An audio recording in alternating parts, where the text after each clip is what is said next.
petition natin sa korte. So, hinihintay na lang natin ibaba yung preliminary injunction o yung order ng pansamantalang pagpapatigil doon sa construction sa project sa Darita.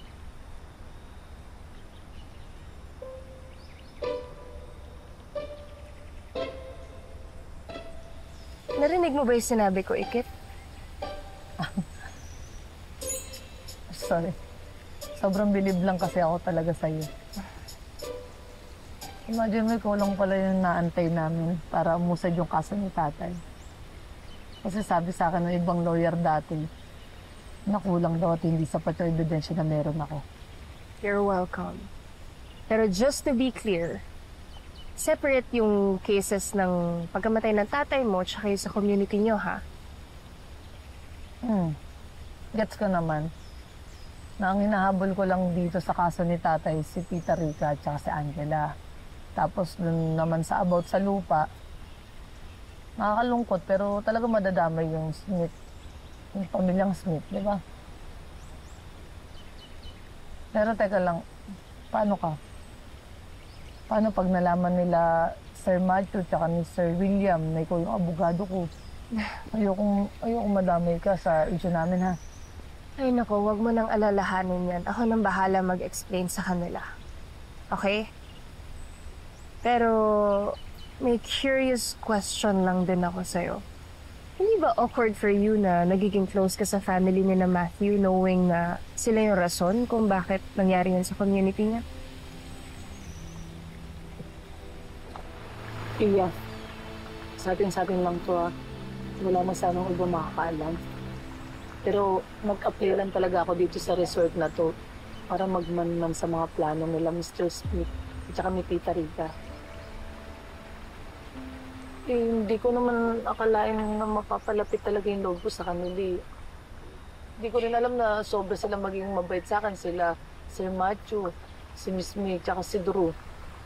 Pero nagigilty rin naman ako eh. Sorry, Ikit, ha? Magda-devil's advocate lang ako. What if yung pagiging nice sa'yo ng family nila Matthew ay way nila yun para hindi mo na sila kalabanan?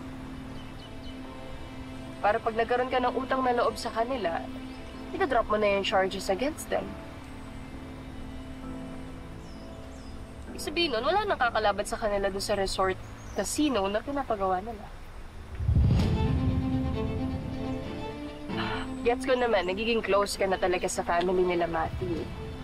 Pero bilang lawyer mo, at gusto lang kitang paalalahanan na huwag mong kakalimutan kung ano yung pinaglalaban mo. Hindi mo naman siguro kayang i-betray yung community mo just for the sake of your personal relationships, di ba?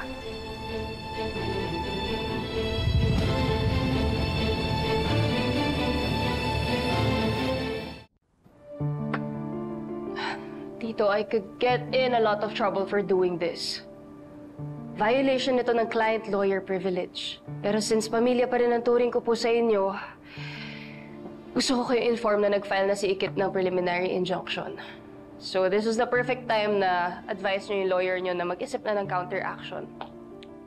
Well, Pia, if you were really on our side, why did you agree to become Ikit's lawyer in the first place?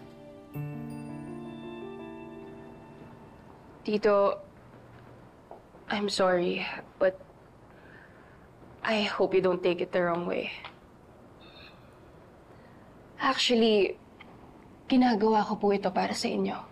At least you have someone on the inside na mag-feed sa inyo kung anong next move na gagawin ni Ikit or plans niya.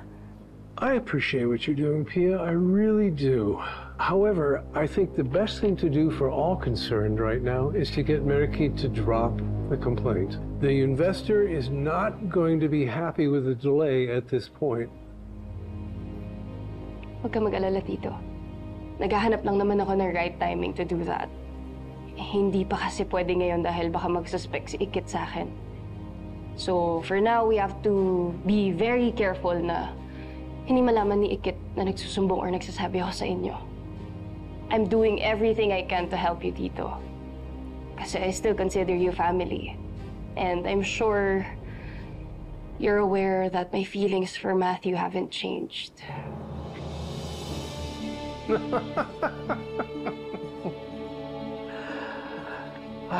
If you help me win this case,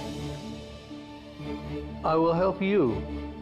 I will tell Matthew to go back with you. Promise. You can count on me, Tito. Good. Hindi ko hahayaan na makuha ni Ikit yung gusto niya.